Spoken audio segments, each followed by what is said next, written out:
Hey guys, welcome to my channel. My name is Atif Iqbal और आज हम रिएक्शन देने वाले हैं AKTK आई गेस की डॉक्यूमेंट्री है स्वास्थ्य के ऊपर। तो काफ़ी लोगों ने मुझे रिक्वेस्ट करा था कि आप इस पे जो है बनाओ बनाओ बनाओ वीडियो। मैं थोड़ा सा अवॉइड कर रहा था बनाना क्योंकि बहुत लंबी वीडियो है, 1 घंटे की है अप्रॉक्सीमेटली। तो अगर इंटरेस्टिंग नहीं हुआ तो मैं बीच में छोड़ दूंगा या 2 पार्ट में डिवाइड कर दूंगा। अगर इंटरेस्टिंग हुआ तो मैं एक वीडियो में ही कवर कर दूंगा, क्योंकि वो क्या होता है ना, लंबी वीडियो तब आपको देखने में मज़ा आता है जब थोड़ी इंटरेस्टिंग होती है। आई होप कि इंटरेस्टिंग हो, लग रही है वैसे इंटरेस्टिंग। लेट्स सी कि आखिर क्या है, मुझे नहीं पता। स्वास्थ्य का मैं जानता हूँ कि हिंदू कल्चर के अंदर, सनातन धर्म के अंदर जो है आपका स्वास्थ्य का यूज़ होता है। लोग घरों के बाहर लगाते हैं, काफ़ी जगह मंदिरों में आपको दिखता है स्वास्थ्य का एक अच्छा सिंबलाइज होता है।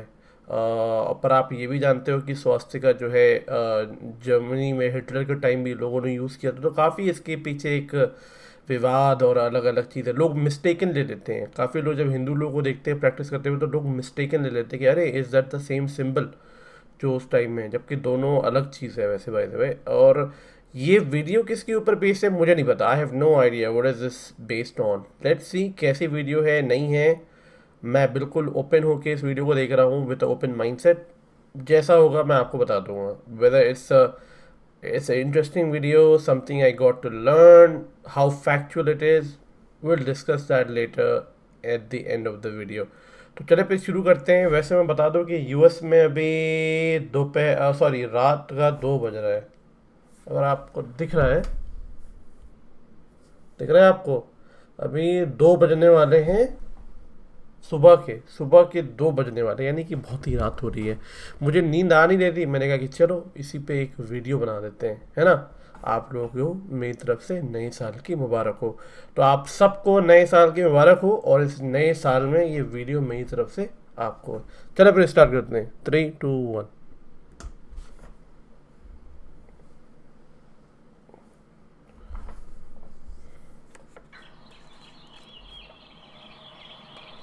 सभ्यताओं के प्रतीकों को रेगिस्तान बनाने का प्रयास सदियों से रहा है।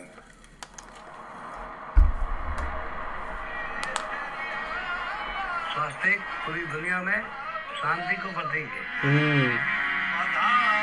सच बात है।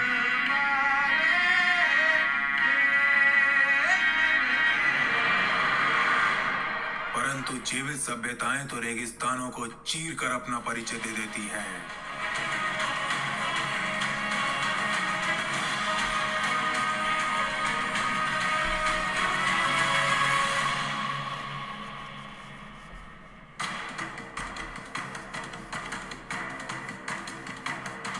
जुलाई 2020 यूएस में ब्रंडाइस यूनिवर्सिटी की छात्र संघ प्रमुख सिमरन स्वास्थ्य को शांति का चिन्ह बताती हैं और स्कूल पाठ्यक्रम में सम्मिलित करने का सुझाव देती हैं।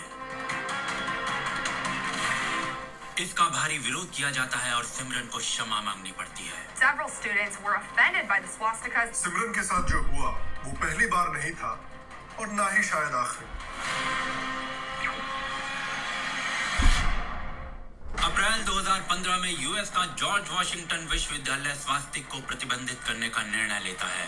Bill was introduced in the U.S. state of Maryland seeking a ban on the swastika. कारण वही होता है, स्वास्तिक से घृणा। ये एक ऐसी घृणा है जो हिंदू संप्रदाय को बार बार झेलना पड़ता है। अप्रैल 2021 में यूएस के एक राज्य में स्वास्तिक पर प्रतिबंध के लिए विधान लागू करने की मुहिम चलती है। हिंदू संस्थाएं सड़क पर उतरकर विरोध करती हैं। How can swastika be banned for crimes which did not happen due to swastika? Very happy to inform that this bill will no longer be moving forward. So Maryland is also settled. पूरी पश्चिमी दुनिया स्वास्तिक को दैत्यकार चिन्ह के रूप में घृणा से देखती है। और इसके पीछे सबसे बड़ा कारण मीडिया कवरेज है। Calling it a symbol of hate. Just tonight, a symbol of hate, one of the most controversial symbols imaginable. Is the latest example of hate symbols in the Sun City. आखिर क्यों पश्चिमी media के लिए स्वास्तिक पिशाच का रूप है? क्योंकि हिटलर ने इस चिन्ह के नीचे लगभग 60 लाख यहूदियों को रेत की सतह के नीचे गाड़ दिया। परंतु क्या ये स्वास्तिक है या कुछ और? स्वास्तिक नहीं है। हिटलर ने अपने रिकॉर्डेड जीवन में स्वास्तिक शब्द का कहीं प्रयोग किया ही नहीं। क्या हिटलर स्वास्तिक के बारे में जानता था?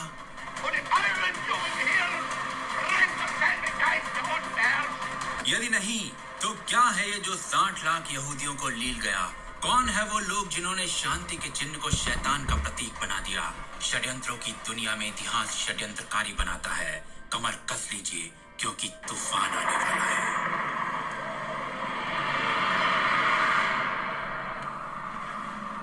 The silence of swastika.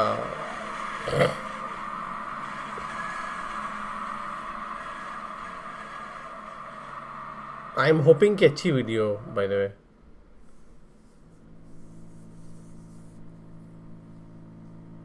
ये राजेश हिटलर मनुष्य की खाल और पिशाच का मस्तिष्क धारण किए एक ऐसा व्यक्तित्व जिसने समय, इतिहास और भूलोक को पलट कर रख दिया, जिसने 1933 से लेकर अपनी मृत्यु तक जर्मनी पर एक छत्र राज किया, एक ऐसे चिन्ह के नीचे जिसे आज विश्व में स्वास्तिक कहा जाता है। क्या हिटलर के ऊपर भारत या हिंदू परंपरा का इतना प्रभाव था कि उसने स्वास्तिक को अपने संपूर्ण राजनीतिक जीवन का प्रतीक बना लिया?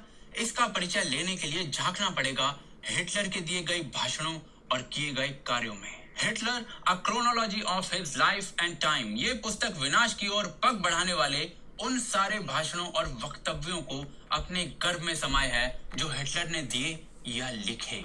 हमें बस अल्ट्रासाउंड करना है, और इस अल्ट्रासाउंड के लिए डॉक्टर होने की नहीं, बस एक सीधे मस्तिष्क की आवश्यकता है।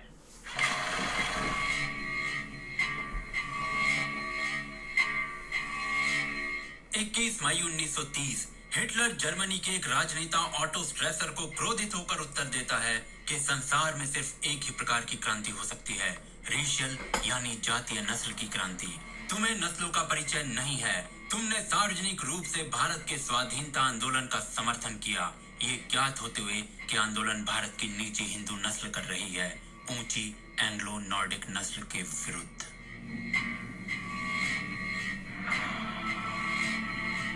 आगे हिटलर कहता है कि नॉर्डिक नस्ल को संपूर्ण भूलोक पर शासन का अधिकार है और यही हमारी विदेश नीति रहेगी। 4 दिसंबर 1931 हिटलर एक प्रेस वार्ता में इंग्लैंड से मित्रता की पैरवी करते हुए कहता है कि यदि भारत ब्रिटिश आधिपत्य से मुक्त हो जाता है तो ये जर्मनी समेत संपूर्ण संसार के लिए बुरी सूचना होगी। 26 जनवरी 1932 हिटलर एक उद्योग संघ में जर्मनी के सबसे बाहुबली उद्योगपतियों के सामने व्हाइट रेस यानी सफेद नस्ल के श्रेष्ठ होने की घोषणा करते हुए कहता है कि ब्रिटिश राज ने भारत को न्याय और नियम से बंदी नहीं बनाया, बल्कि सर्वाधिक क्रूर कुचक्रों से उन्हें रौंदकर उन पर शासन किया, जिसका आधार था ब्रिटिश लोगों की नस्ल का भारतीयों से ऊंचा होना। 27 जुलाई 1941 को हिटलर पूर्वी दिशा के क्षेत्रों को रौंदने का मत रखते हुए कहता है कि 2.5 लाख सैनिकों से इस क्षेत्र पर नियंत्रण किया जा सकता है। हमें ब्रिटेन से सीखना चाहिए, जिन्होंने 50,000 सैनिकों से 40 करोड़ भारतीयों पर बांध बनाया हुआ है।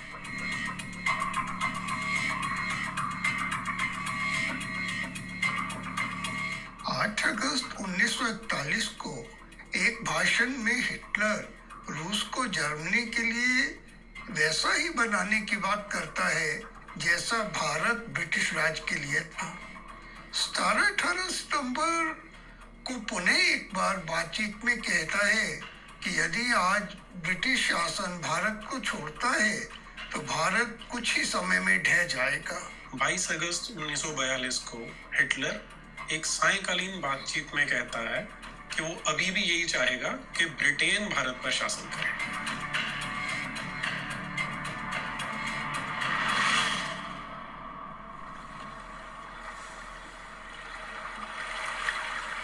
भारत की पराधीनता को विधि का न्याय कहने वाला, हिंदुओं को नीची नस्ल कहने वाला और ब्रिटेन के जाते ही भारत ढह जाएगा, ये कहने वाला हिटलर क्या भारत से जुड़े स्वास्तिक को अपने पूरे राजनीतिक जीवन का आधार बना सकता था? क्या यह संभव है? यदि नहीं तो सत्य क्या है? धरती के नीचे पानी तो बहुत है, पर तीर चलाए बिना फूटता नहीं है। खुदाई तो करनी ही पड़ेगी।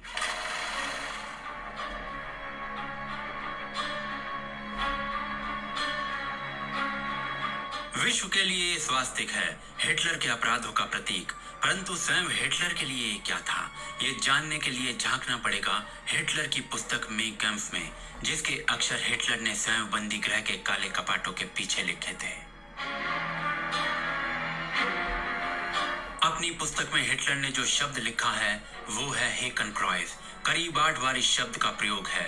जब इसका अनुवाद गूगल पर करते हैं तो स्वास्तिक आता है, परंतु जब हेकन और क्रॉइस को पृथक कर कर लिखते हैं तो अनुवाद होता है हुक्ड क्रॉस में। ओह, पता नहीं था यही मुझे। नहीं, नाजी जर्मनी अपने सैनिकों को जो तमगे देती थी, सभी नाम क्रॉस शब्द से अंत होते हैं। यदि गूगल पर अनुवाद करें तो क्रॉस आता है। उदाहरण के लिए रिटर क्रॉस बनता है नाइट्स क्रॉस, बैल्कान क्रॉस बनता है बीम्स क्रॉस। केवल हेकन क्रॉस का अनुवाद स्वास्तिक। ऐसा क्यों? सही बात है।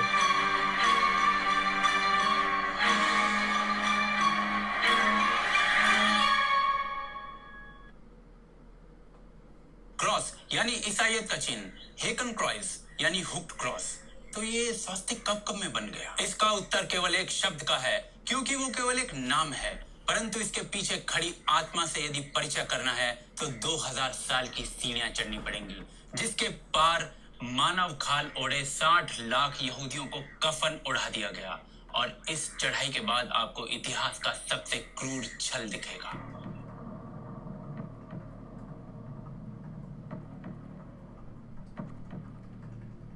नाजी जर्मनी एकमात्र ऐसा देश नहीं था जो इस चिन्ह का प्रयोग कर रहा था।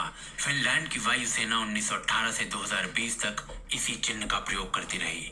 वहां इसे हाकारिस्ती बोला जाता है, जिसका जर्मन में अनुवाद करने पर आता है हेकन क्रॉस।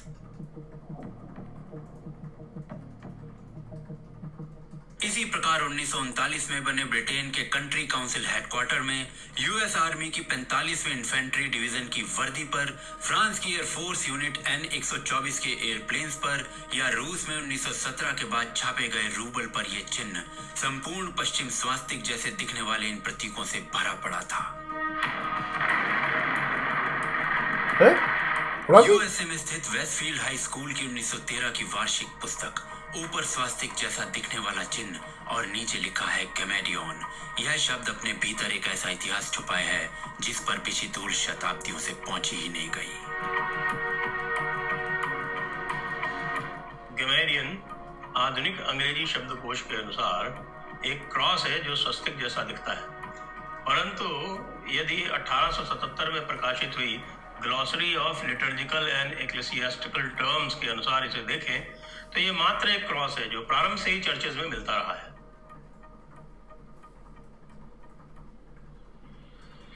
कहीं हेकन क्रॉस, कहीं गैमेडियन, कहीं हाकारिस्ती, सबका अभिप्राय एक प्रकार का क्रॉस।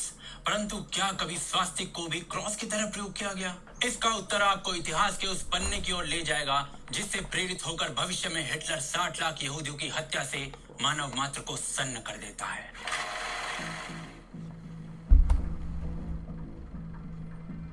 जर्मनी के एक आर्कियोलॉजिस्ट हेनरिक श्लाइमन 1868 में ग्रीस में यात्रा करते हैं, अपने मस्तिष्क में एक लक्ष्य लिए, पुरातन ट्रॉय नाम के नगर को ढूंढना।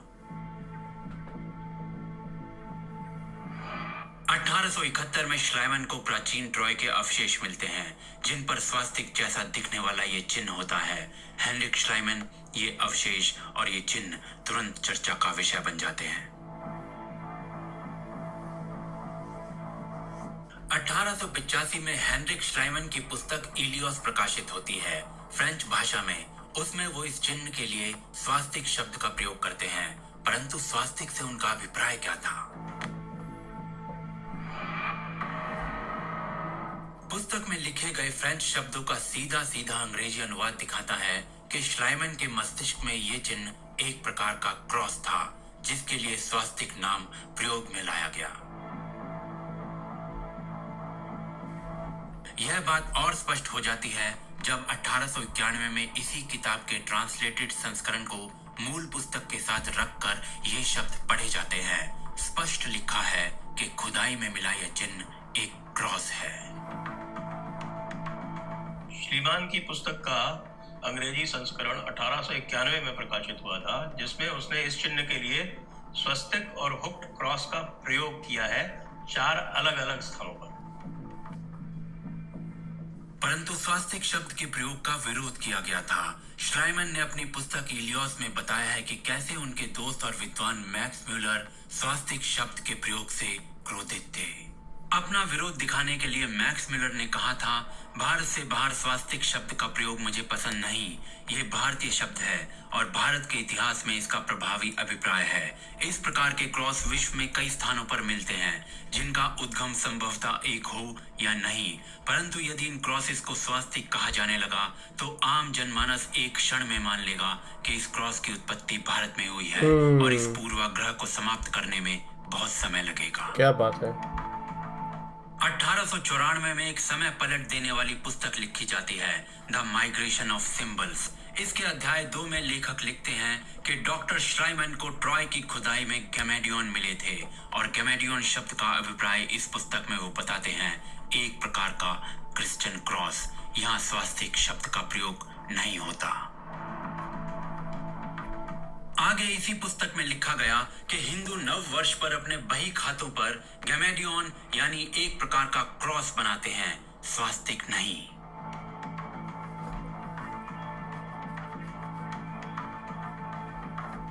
क्या पश्चिम स्वास्तिक को भी एक प्रकार का क्रॉस समझता था? 1907 के कुछ पोस्ट कार्ड्स हों या 1910 के कुछ अमेरिकन स्टॉक प्रमाण पत्र ये प्रमाणित करते हैं कि स्वास्तिक को भी एक प्रकार का क्रॉस ही कहा जा रहा था। भारतीय स्वास्तिक को हिटलर का हेकन क्रॉस बनाया गया, जिसका संबंध सूर्य की दूरी तक भी भारत से नहीं था। परंतु ऐसा क्यों और कैसे किया गया, इसका उत्तर माथे की नसों को पसीना छोड़ने पर विवश कर देगा। एक ऐसा विश्वासघात जिसे देखने के लिए झांकना पड़ेगा कि हिटलर के बचपन में चली आंधियां किस प्रकार की।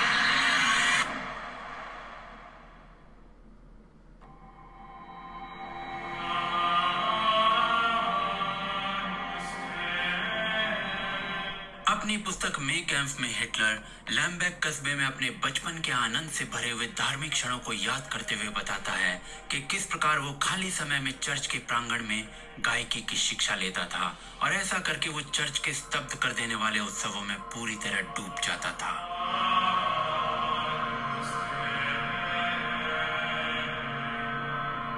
किस प्रकार मॉनेस्ट्री का अध्यक्ष हिटलर के लिए वैसा ही था जैसा हिटलर के पिता के लिए गांव का प्रीस्ट यानी एक आदर्श, और किस प्रकार वो स्वयं इस मॉनेस्ट्री का प्रीस्ट बनना चाहता था। इसी बात की तरफ संकेत करते हुए हिटलर का एक पुराना मित्र भी बताता है कि किस कदर हिटलर एक प्रीस्ट बनना चाहता था और वो कैसे रसोई के एप्रन को ओढ़कर उपदेश देता था। अपनी पुस्तक में हिटलर ने जिस स्थान की बात की वो लैम्बेक एबे मॉनेस्ट्री है, जिसमें लगभग 7 स्थानों पर ये चिन्ह है। हिटलर की लोकप्रिय जीवनी लिखने वाले रॉबर्ट पाइनी के अनुसार हिटलर बचपन में अपने कमरे की खिड़की से और अपने स्कूल जाते हुए एक मॉनेस्ट्री में स्थित ये चिन्ह देखा करता था। पाइनी के अनुसार यही चिन्ह नाजी हैंकिन क्रूएज का प्रेरणा स्रोत है। वैसे इस प्रेरणा के बारे में हिटलर ने कभी स्पष्ट नहीं बताया, लेकिन क्रिश्चियनिटी का प्रभाव हिटलर के ऊपर बाल्यकाल से ही था और इस मॉनेस्ट्री से उसका संबंध इसी ओर संकेत करता है। एक क्रिश्चियन चर्च में इस चिन्ह का क्या अभिप्राय है और हिटलर ने इसे क्यों चुना? इन प्रश्नों के उत्तर एक ऐसी धुंध को हटाएंगे जिसके पार 20वीं सदी के सबसे बड़े विश्वासघात का शिलालेख लिखा गया। इतिहास को बदला गया। मानव शतरंज का वो खेल खेला गया जिसमें मोहरे केवल एक तरफा चल रहे थे। ये चाल भारत के असंख्य लोगों पर भविष्य में कठोर प्रश्न दागने वाली थी, जिनके उत्तर ढूंढने के लिए जानना पड़ेगा कि पश्चिम में स्वास्तिक शब्द का प्रयोग प्रारंभ कब हुआ।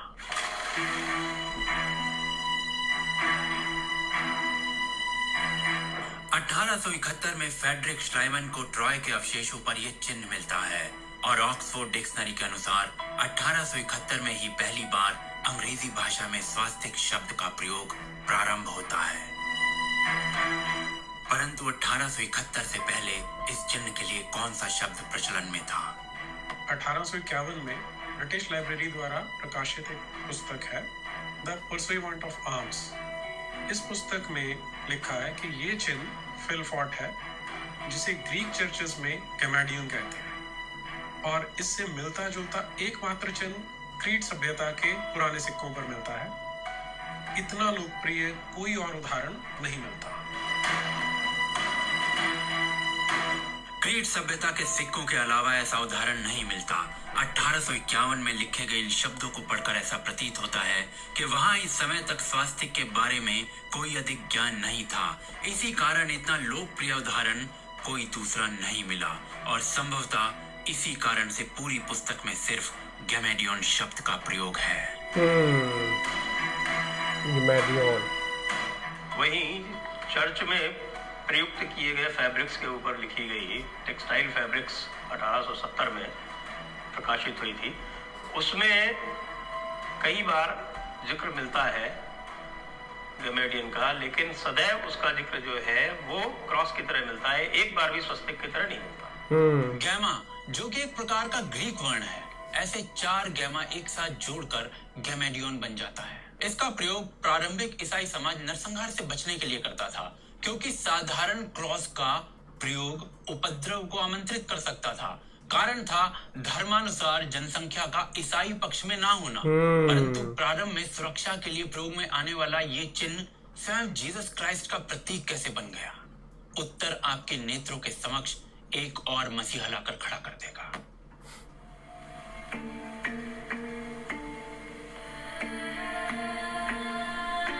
किसी भी भवन का एक अत्यंत महत्वपूर्ण अंश होता है उसका कोने का पत्थर, अर्थात कॉर्नर स्टोन। अगर किसी कॉर्नर स्टोन को बाहर से देखा जाए तो उसका आकार ग्रीक लेटर गामा की भांति होता है, जिन्हें जोड़कर गैमेडियन बनता है। नेल्सन की डिक्शनरी ऑफ क्रिश्चियनिटी में बताया गया है कि गैमेडियन को जीसस क्राइस्ट के प्रतीक और कॉर्नर स्टोन के रूप में प्रयोग किया जाता रहा है। परंतु गैमेडियन के कॉर्नर स्टोन होने का इतना महत्व क्यों है? क्योंकि बाइबल कहती है कि स्वयं जीसस क्राइस्ट ईसाइयत के कॉर्नर स्टोन है।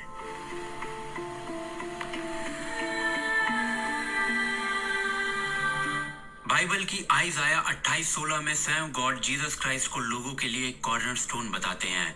इसी प्रकार बाइबल के नए टेस्टामेंट के ऑफिशियंस 2:19-21 में पॉल कहता है कि तुम लोग अब परदेसी नहीं हो, बल्कि ईश्वर के स्वयं के घर के सदस्य हो, जिसमें जीसस क्राइस्ट स्वयं कॉर्नर स्टोन है। बाइबल में लगभग 10 स्थानों पर जीसस क्राइस्ट को कॉर्नर स्टोन बोला गया है, और गैमेडियन को भी कॉर्नर स्टोन बोला जाता रहा है। यही कारण है कि नेल्सन की डिक्शनरी ऑफ क्रिश्चियनिटी में गैमेडियन को जीसस क्राइस्ट का चिन्ह बताया जाता है, और इसी कारण से गैमेडियन का ईसाईयत में महत्व भी समझा जा सकता है। ये चिन्ह आज भी क्रिश्चियनिटी के महत्व में अनेकों स्थान पर छपा पड़ा है।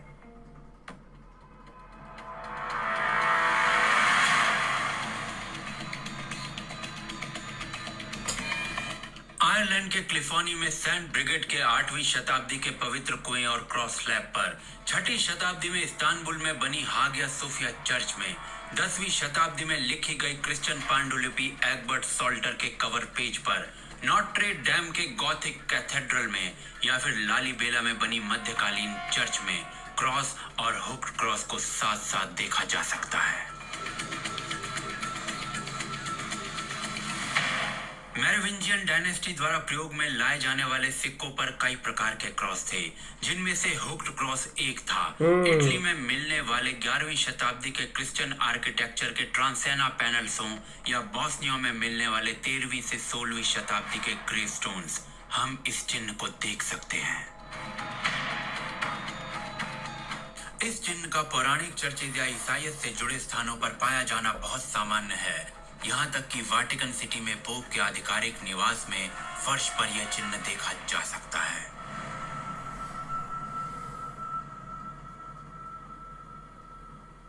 ईसाईयत और इस चिन्ह का क्या और कब से संबंध है, ये ब्रह्म ज्ञान आवश्यक था, परंतु ये ज्ञान चिड़िया की उड़ान का आकलन नहीं कर सकता। क्या हिटलर स्वयं क्रिश्चियनिटी से इतना प्रभावित था कि उसने अपनी राजनीति के लिए ईसाइयत से जुड़ा हुआ एक चिन्ह चुना? क्या हिटलर जीसस क्राइस्ट के अधूरे कार्यों को मंडित करने की शपथ धारण किए हुए था? इसका ज्ञान पाना आइंस्टाइन के सापेक्षता के सिद्धांत को समझने जैसा कठिन नहीं।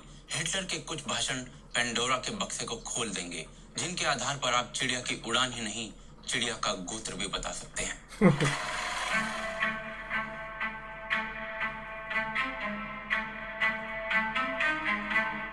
12 अप्रैल 1922 को नाजी पार्टी के समाचार पत्र में हिटलर कहता है कि जूस के विरुद्ध संघर्ष में वो जीसस क्राइस्ट के उदाहरण पर चल रहा है और यहूदियों के प्रतिकूल बोलने को क्रिश्चियनिटी के विरुद्ध कहना अनुचित है।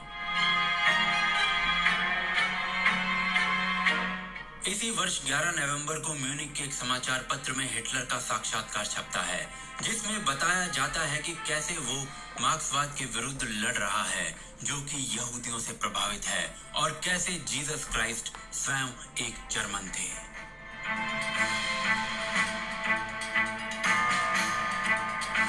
मई 1923 में हिटलर एक आवासीय घर में की गई वार्ता के मध्य कहता है कि वो बर्लिन में उसी प्रकार प्रवेश करेगा जैसे जीसस क्राइस्ट ने यरूशलेम के मंदिर में किया था और साहूकारों को चाबुक से प्रताड़ित करता हुआ बाहर निकालेगा।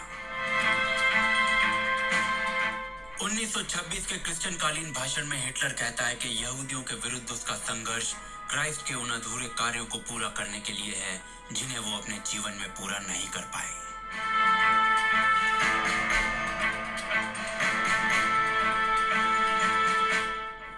अक्टूबर 1930 को म्यूनिख में दिए गए एक भाषण में हिटलर हैकेनक्रूज़ को क्रिश्चियन ट्रेडिशन का हिस्सा बताते हुए कहता है कि हमें कोई शंका नहीं होनी चाहिए कि क्रिश्चियन क्रॉस ज्यूस, मार्क्सवादी और बोल्शेविक ऊर्जा के विरुद्ध संघर्ष का प्रतीक है। वो आगे कहता है कि अगर आज अचानक प्रभु जीसस क्राइस्ट जर्मनी के लोगों के सामने आ जाएं, तो वे भी नाजी पार्टी में शामिल हो जाएंगे। हिटलर अपने भाषणों में अपनी पार्टी के कार्यों को बाइबल के गॉड का दिया हुआ कार्य बताता था।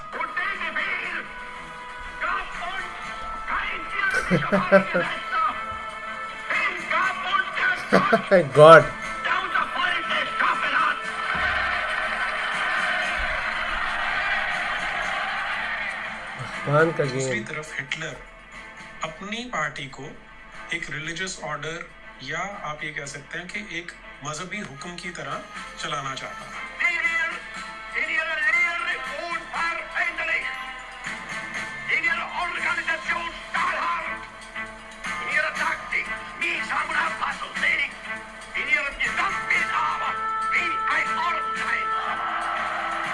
नवंबर 1944 को हिटलर एक चर्चा के मध्य यहूदी बनाम ईसाइयत पर लंबा भाषण देते हुए इस कल्पना को रौंद देता है कि जीसस क्राइस्ट स्वयं एक यहूदी थे, क्योंकि उसके अनुसार यहूदी धर्म पूंजीवाद का प्रतीक है और यहाँ जो भी जाता है वो दूषित हो जाता है।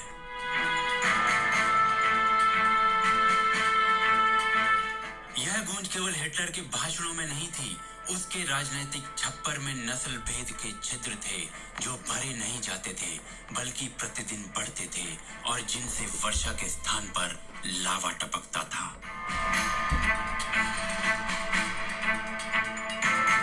जीसस क्राइस्ट के जीवन पर बने एक लोकप्रिय पोस्टर में जॉन द बैप्टिस्ट उन्हें बैप्टाइज करते हुए दिख रहे हैं। वहां सूर्य आकाश से उनके ऊपर प्रकाश बरसा रहा है, आकाश में एक श्वेत कबूतर भी मंडरा रहा है।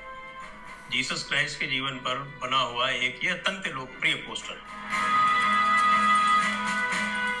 नाजी पार्टी 1935 में हिटलर का ऐसा ही पोस्टर प्रकाशित करती है। आसमान से प्रकाश बरस रहा होता है, किंतु कबूतर का स्थान चील को और क्राइस्ट का स्थान हिटलर को दिया जाता है।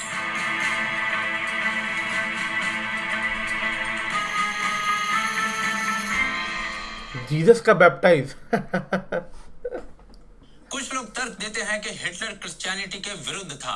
उसके कुछ उदाहरण भी दिए जाते हैं, परंतु ये हिटलर के राजनीतिक बही खाते में से केवल ऋण वाले पृष्ठ चुनने जैसा है, या फिर प्रोटेस्टेंट बनाम कैथोलिक क्रिश्चियनिटी की गाथा। 1933 की जनगणना के अनुसार जर्मनी में लगभग 67% प्रोटेस्टेंट ईसाई थे और 33% रोमन कैथोलिक। एक राजनेता के लिए ये संख्या अत्यंत महत्वपूर्ण है।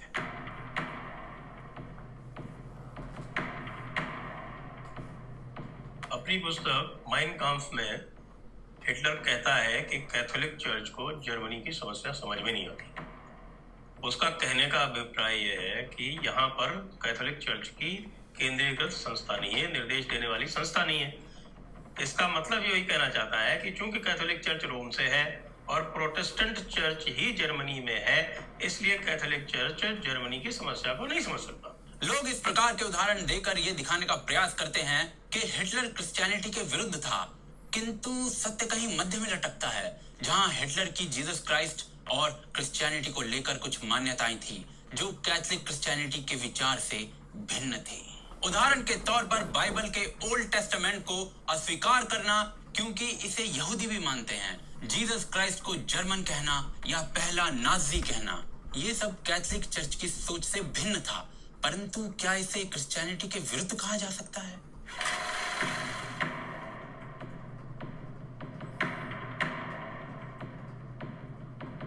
(1920) में हिटलर की नाजी पार्टी द्वारा आधिकारिक तौर पर 25 पॉइंट्स ऑफ जर्मन रिलीजन को प्रकाशित किया गया था।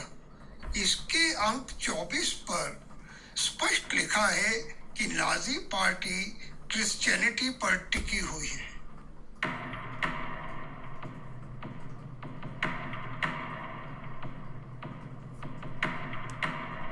आज हम जो संघर्ष कर रहे हैं, जिसका अंत या तो हमारी समाप्ति से होगा या विजय से, असली अर्थों में यह संघर्ष जीसस क्राइस्ट और साम्यवाद के बीच में है। यह शब्द नाजी पार्टी को परिभाषित करते हुए हिटलर के भीतरी घेरे में शामिल जोसेफ गोबल्स के हैं।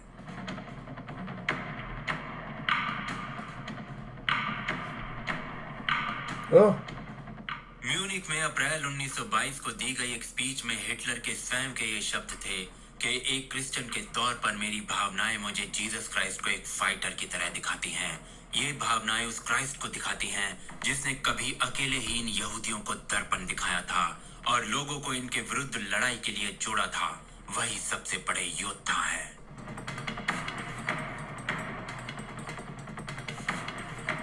स्वयं की पार्टी को ईसाईयत पर टिकी कहने वाले और स्वयं को क्रिश्चियन कहने वाले हिटलर पर बहुत प्रमाण पत्र बांटे गए हैं। वहीं दावा यह भी किया जाता है कि हिटलर का ये चिन्ह चुनने का एक कारण हिटलर की पार्टी नेशनल सोशलिस्ट में आने वाला एस था, जो कि अनुचित नहीं है। हिटलर की अपनी पुस्तक में इसका वर्णन है, किंतु इस चिन्ह का ईसाई मत से बंधन इसके चुनाव का एक बड़ा कारण हो सकता है। हिटलर की शासन व्यवस्था कम से कम यही प्रदर्शित करती है, वो प्रदर्शन जो कदाचित आपके नेत्र बिंदुओं से टकराया ही ना हो।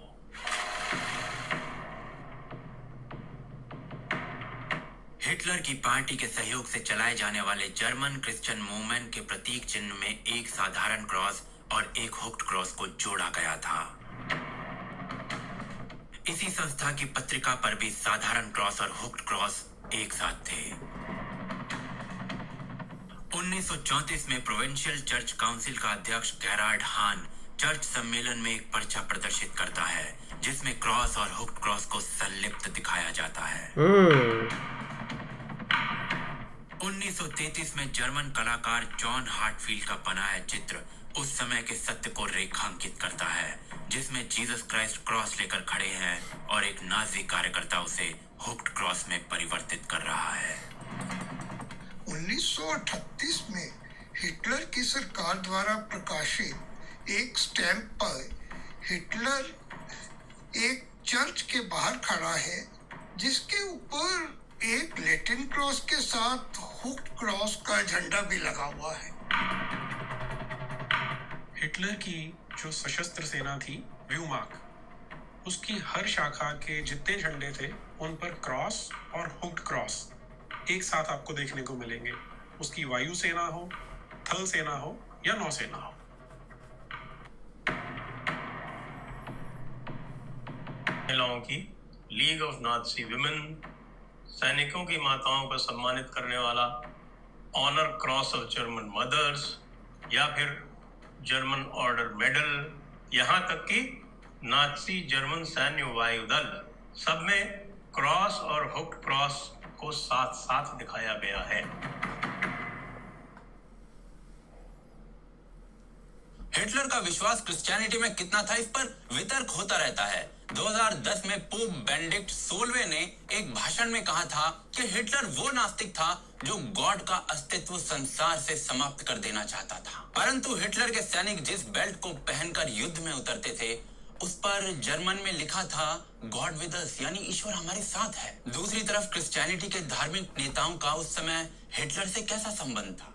अधिकांश नाजी सैल्यूट करते दिखते थे, कुछ विरोध की मुद्रा में भी दिखते थे, परंतु क्रिश्चियनिटी के शीर्ष नेता पोप पायस 11वां और 12वां, इनके मुख पर इस पूरी अवधि में ना जाने कौन सा ताला लगा था जिसकी चाबी ना मिल पा रही थी ना बन पा रही थी।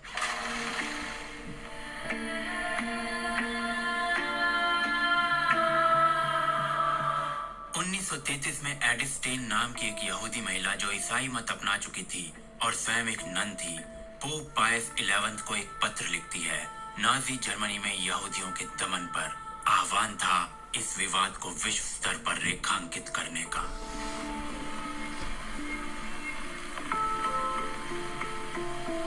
आज प्रमाण मिलते हैं कि उस समय पोप ने यह पत्र पढ़कर इसे उपेक्षित कर दिया था और भविष्य में एडिथ स्टेन की सांसें असमय ऑश्विट्ज़ के कंसंट्रेशन कैंप्स में रोक दी गई थी।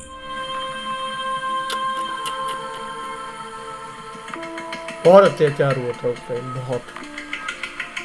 आज क्रिश्चियनिटी में एडिथ स्टेन एक संत और एक बलिदानी के रूप में जानी जाती है, परंतु एक समय पोप ने इनके पत्र को पढ़कर भी अनदेखा कर दिया था। इस पूरी अवधि में ये चुप्पी इतनी गहरी थी कि कार्लो फेल्कोनी ने 400 पन्ने स्याही से भर दिए द साइलेंस ऑफ पायस 12 नाम की पुस्तक लिखकर।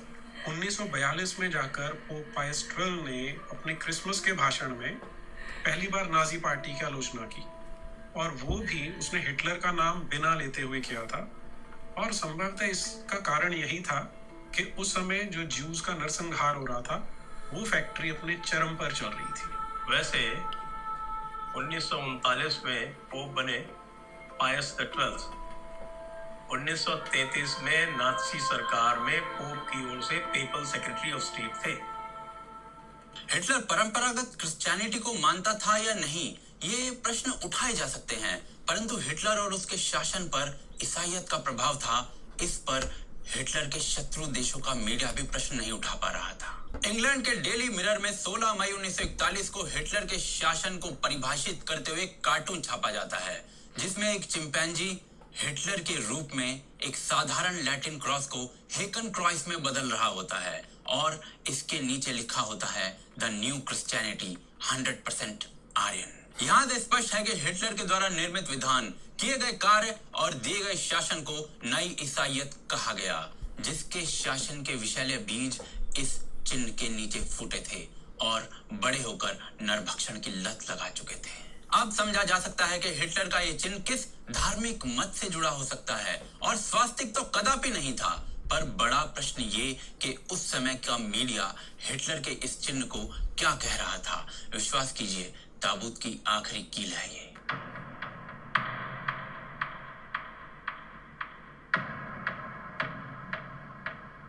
इक्कीस नवंबर 1922 को न्यूयॉर्क टाइम्स ने हिटलर के संदर्भ में पहला लेख छापा, जिसमें उसके प्रशंसकों को हेकन क्रॉइसलर कहा गया, जिसका अभिप्राय होता है हेकन क्रॉइस के अनुयायी। इसी लेख में लगभग 4 पृथक स्थानों पर हेकन क्रॉइस शब्द का प्रयोग किया गया, जैसा हिटलर करता था, और कहा गया कि हिटलर का ये हेकन क्रॉइस आंदोलन हिट है। यहाँ हेकन क्रॉइस शब्द को बिल्कुल भी परिभाषित नहीं किया गया, जैसे लोग इस चिन्ह से पूर्ण रूप से परिचित हो। दिसंबर 1923 में न्यूयॉर्क टाइम्स ने एक आर्टिकल लिखा और फिर से उसने हेकन क्रॉइस शब्द का प्रयोग किया। फिर उसके बाद हिटलर 1933 में सत्ता में आया और 19 मार्च को इसी न्यूयॉर्क टाइम्स ने एक और आर्टिकल लिखा और उसमें शब्द प्रयोग था हुक्ड क्रॉस, साथ में लिखा गया स्वास्तिक, और ये भी बताया गया कि स्वास्तिक जर्मनी में भारत से पहुंचा, जिसका आज तक कोई प्रमाण नहीं है। प्रश्न यह है कि यदि स्वास्तिक ही हुक्ड क्रॉस है तो इसका भारत से क्या संबंध, क्योंकि भारतीय स्वास्तिक तो क्रॉस नहीं है। उत्तर 1939 में न्यूयॉर्क टाइम्स खोद देता है। 31 दिसंबर 1939 हड्डियां कपा देने वाली सर्दियों में आर्टिकल छपता है क्रिश्चियनिटी के पौराणिक क्रॉसेस। इसमें कहा जाता है कि वैसे तो सैकड़ों प्रकार के क्रॉस हैं, परंतु 5 बेसिक फॉर्म हैं। इनमें से हुक्ड क्रॉस एक है, जिसका ओरिजिन स्वास्तिक की क्रूरता में खो गया।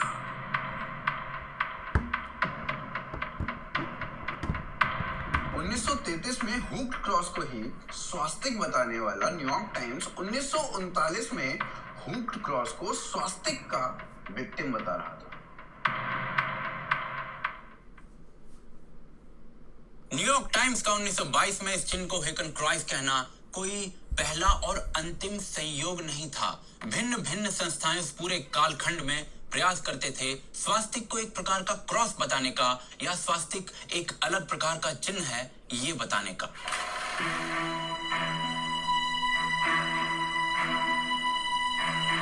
फ्रांस के बियोनी नगर में स्थित बास्क म्यूजियम 80 वर्षों से भी अधिक समय से अपना बुलेटिन निकाल रहा है, जो फ्रेंच भाषा में छपता है। 1936 के बुलेटिन में इस म्यूजियम के द्वारा इस चिन्ह को बास्क क्रॉस कहा गया। आगे विवरण में लिखा गया कि बास्क क्षेत्र में स्वास्तिक का कोई अस्तित्व नहीं, जबकि इस प्रकार के क्रॉसेस बहुत मिलते हैं।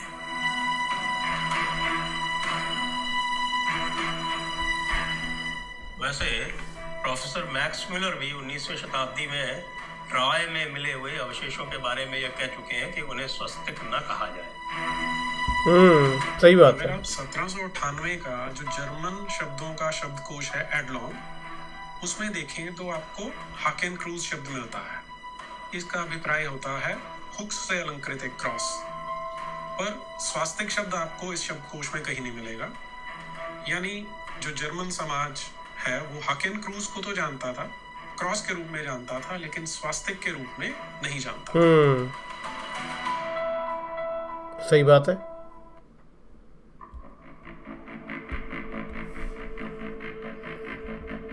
कदम 2 नावों में एक साथ रखे हुए थे।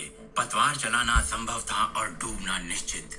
प्रश्न यह आता है कि जो समाज एक समय पर स्वास्तिक को भी एक क्रॉस बोल रहा था, वो हिटलर के हेकन क्रॉस को स्वास्तिक कब और कैसे बोलने लगा?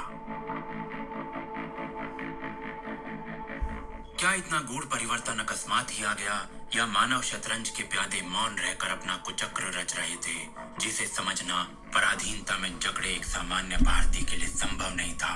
उत्तर हड्डियां कपा देगा, और उत्तर का प्रारंभ होता है हिटलर की पुस्तक से।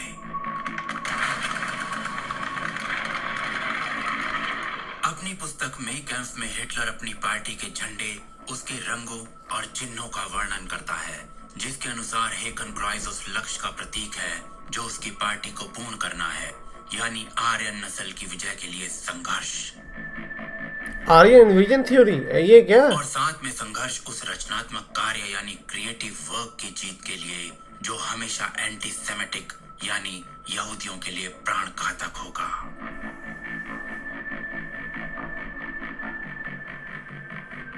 यहाँ जो फ्रेज है क्रिएटिव वर्क, उससे हिटलर का क्या अभिप्राय है जो ज्यूज के लिए घातक हो, उसने वर्णन नहीं किया।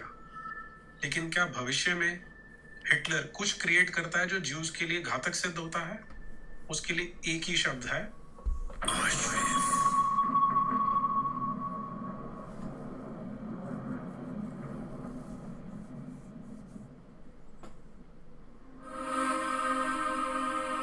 अरे ये तो कंसंट्रेशन कैंप। मैंने एक कहानी पढ़ी है। द्वितीय विश्व युद्ध में पोलैंड को रौंदने के बाद हिटलर ने 1939 में ऑश्विट्ज़ कंसंट्रेशन कैंप बनवाया। सरल शब्दों में यहूदियों के समूल अंत का कारखाना। 1944 तक यहाँ लगभग 11 लाख लोगों के माथे पर मृत्यु की रेखा को छाप दिया गया था, जिसमें 9,60,000 यहूदी थे।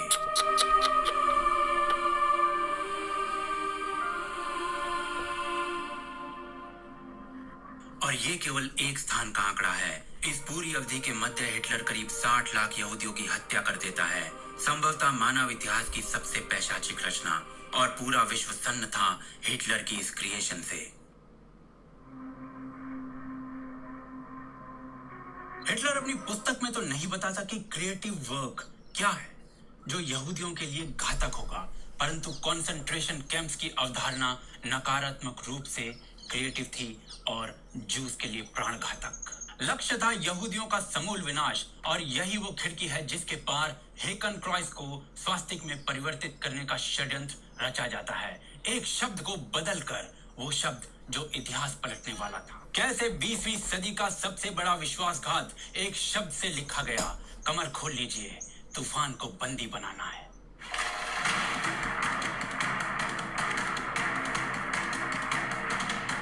उन्नीस 1931 में हिटलर की पुस्तक मे कैम्फ का अंग्रेजी में अनुवाद किया जाता है E.T.S. डगडेल द्वारा, जिसमें हेकन क्रॉस का अनुवाद हुक्ड क्रॉस किया गया है। दूरबीन से देखने पर भी इस पुस्तक में स्वास्तिक शब्द आपको नहीं मिलेगा। ये वो कालखंड था जब हिटलर सत्ता में नहीं आया था, परंतु लोकप्रिय हो चुका था। अच्छा। 1933 में हिटलर सत्ता में आता है और बिना समय गवाए ज्यूस पर अत्याचार प्रारंभ हो जाता है, जिसमें मानवाधिकार छीनने से कथा प्रारंभ होती है और जीवन का अधिकार छीनने पर अंत। 1939 में हिटलर पोलैंड में प्रलय ढा देता है। ब्रिटेन भी द्वितीय विश्व युद्ध में कूदता है और इसी वर्ष हिटलर की पुस्तक मे कैम्फ का दोबारा अंग्रेजी में अनुवाद किया जाता है, इस बार जेम्स मर्फी नाम के व्यक्ति द्वारा।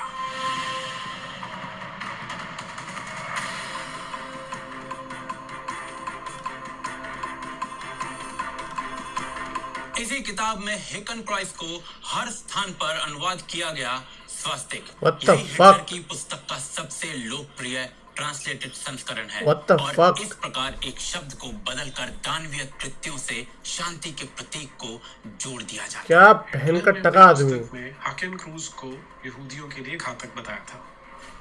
ये वो चिन्ह था जिसके नीचे प्रचंड संहार हुआ और जिसके सुराग क्रिश्चियनिटी में मिलते हैं।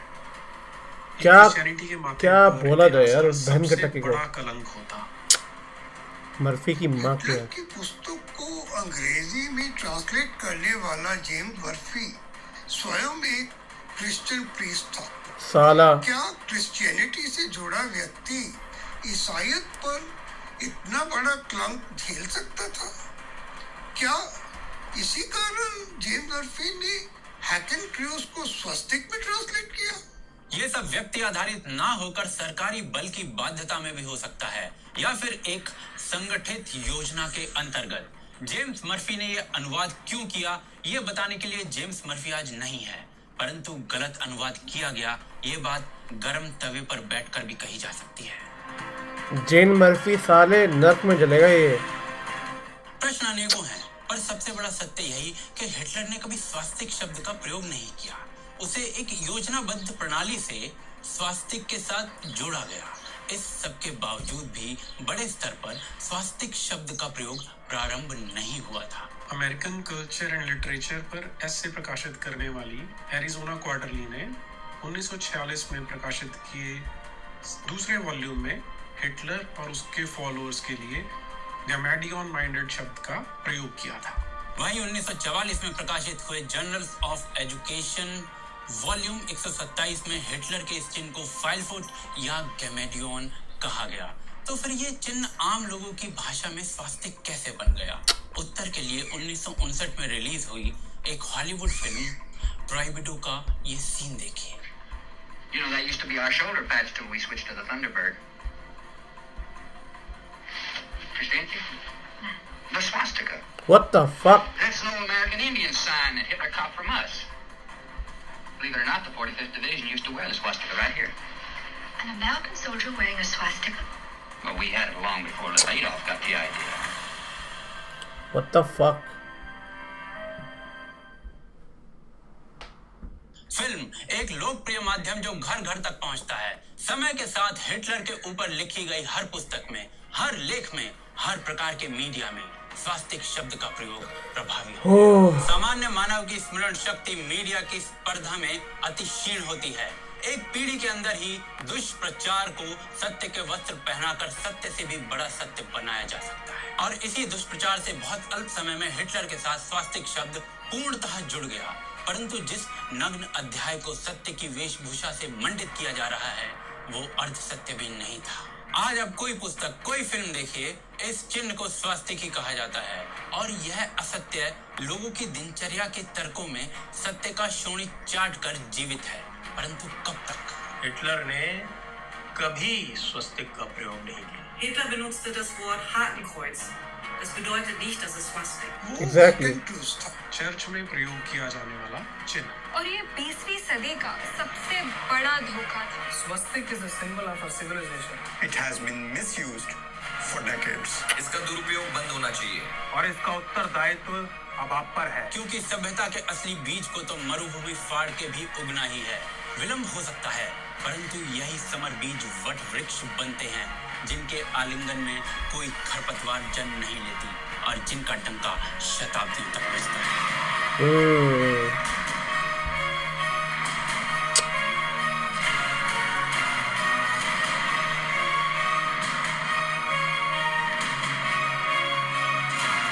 क्या बात है।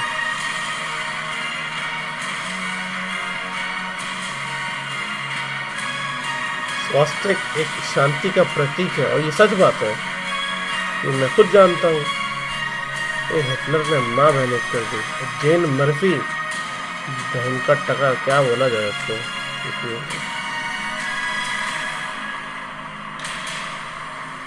मेरा मूड खराब हो गया यार सुन के।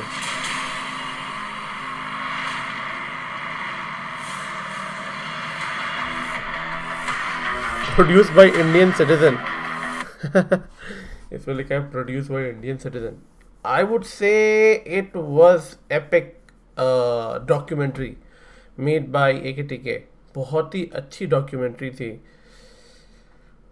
स्टार्टिंग से तो चलो थोड़ा स्लो चल रहा था कि मतलब नाजी हिटलर मतलब वो पॉइंट पे नहीं आ रहे थे। मतलब बहुत लंबी वीडियो बना दी पॉइंट पे आने के लिए। पर जहाँ पे उन्होंने ये कहा, मैं थोड़ा इंटरेस्ट लूज कर रहा था। जहाँ पे उन्होंने कहा कि जेन मर्फी ने जब ट्रांसलेट किया इंग्लिश में तो हैकन क्रूज था ना शायद, उसको स्वास्तिका बना दिया। मेरा दिमाग फट गया। हम like what the fuck dude. और 110% इस बंदे का एजेंडा रहा होगा हिटलर को एक कुछ और दिखाने का, या दिखाने का कि इंडिया का कितना बड़ा रोल है।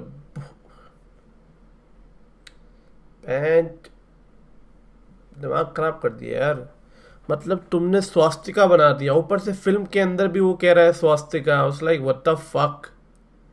और वो उसने हिटलर की फोटो लगा रखी है। व्हाट द फक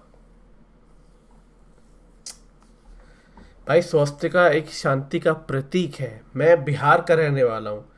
बिहार में किस घर में स्वास्तिका का साइन नहीं होता है। स्वास्तिका एक शांति का प्रतीक है। हिटलर ने उसकी माँ बहनी कर दी। पर आई थिंक हमारे स्वास्तिका में और इनके जो हैकन क्रूज में डिफरेंस होता है। हमारे इंडिया के स्वास्तिका में बीच में ना हम वो क्या कहते हैं, हम बिंदु लगा देते हैं हर जगह। बिंदु लगा देते हैं ना, एक सर्कल बना देते हैं। इनके में नहीं होता ऐसा। इनके में तो साला क्रॉस व्रॉस। इन बहन की आंख ने आए, इतने लोगों को मारा, अत्याचार किया, लोगों को कॉन्सेंट्रेशन में डाला, गैस चेम्बर में डाल के मार दिया। और साला इनके चूतियों ने जो है नाम जब बदला तो नाम बदल के स्वास्तिका लग दिया। जब पहले वाले ने कहा क्रॉस, साले स्वास्तिका क्यों लिख दिया। ये जेन मर्फी साले इसकी पूरी फैमिली पे कीड़े पड़े। बहन के टके ने, क्या चूतिया है। सही बात है, पर ऐसा नहीं है। हमारे यहाँ अमेरिका के अंदर ऐसे बहुत सारे इंडियन फैमिली हम लोग स्वास्तिका यूज़ करते हैं। वी डोंट केयर यार। देखो मेरी फैमिली हो जाएगी, मेरी शादी वादी हो जाएगी, मैं भी स्वास्तिका यूज़ करूँगा। मैं भाड़ में जाए दुनिया, कोई फ़र्क नहीं पड़ रहा है। जब हमारे यहाँ दिवाली सेलिब्रेट होगा मैं भी अपने दीवार पे स्वास्तिका बनाऊंगा या ज़मीन पे स्वास्तिका बनाऊंगा। मुझे कोई टेंशन नहीं है। स्वास्तिका एक शांति का प्रतीक है और ये सच्चाई है।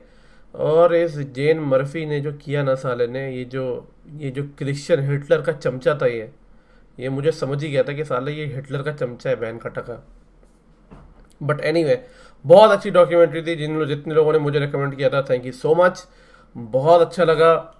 मैं आपको पहले ही बता दे रहा हूँ कि मैं इसमें कभी मानता ही नहीं था ये डॉक्यूमेंट्री अंग्रेज़ों के लिए हो सकती है। भाई मैं इंडियन हूँ, मैं मानता हूँ कि इसमें बहुत ज़्यादा करप्शन है, बहुत ज़्यादा लोगों का इसमें वो है एक हिटलर की इमेज अच्छी दिखाने का या क्रिश्चियन लोगों की इमेज अच्छी दिखाने का, कि कैसे क्रिश्चियन और जूश लोगों का इमेज खराब ना हो क्रॉस का, उन्होंने स्वास्तिका बना दिया। इतने साड़े, अपना रिलीजन देखो साड़ो, और हिंदुज़म पे साले कीचड़ उछालते हैं बहन के टगे।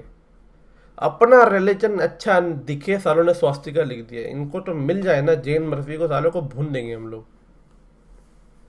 एनीवे, मैं स्वास्तिका यूज़ करूँगा, आप भी करिए, और we are proud of our Indian heritage and Indian culture. और हम शांति के प्रतीक हैं और यही हमारी सबसे बड़ी पहचान है। बहुत अच्छी लगी मुझे वीडियो। मैं आप लोग को एक रिकमेंड करना चाहता हूँ, एन फ्रैंक की कहानी। एन फ्रैंक एक एन फ्रैंक डायरी, लड़की की डायरी है, जो कि वर्ल्ड की मोस्ट पॉपुलर डायरी भी मानी जाती है, जो कि एन फ्रैंक ने लिखा था, क्योंकि ये जूइश थी और उसने अपने टाइम पे लिखा था कि कैसे छुपी थी पूरी फैमिली, फिर वो आखिरी में कैसे मर गई। उसकी डायरी बहुत पॉपुलर है। जब मैंने ये स्कूल टाइम में सुना था, जब मैं 8 या 9 में था यूएस में, तो मैं बहुत रोया था। मतलब कि ब्रूटैलिटी एंड क्रूअल्टी किस लेवल तक जा सकती है, उस कहानी में बहुत अच्छी लगी थी। आप पढ़ना उसको, बहुत मज़ा आएगा।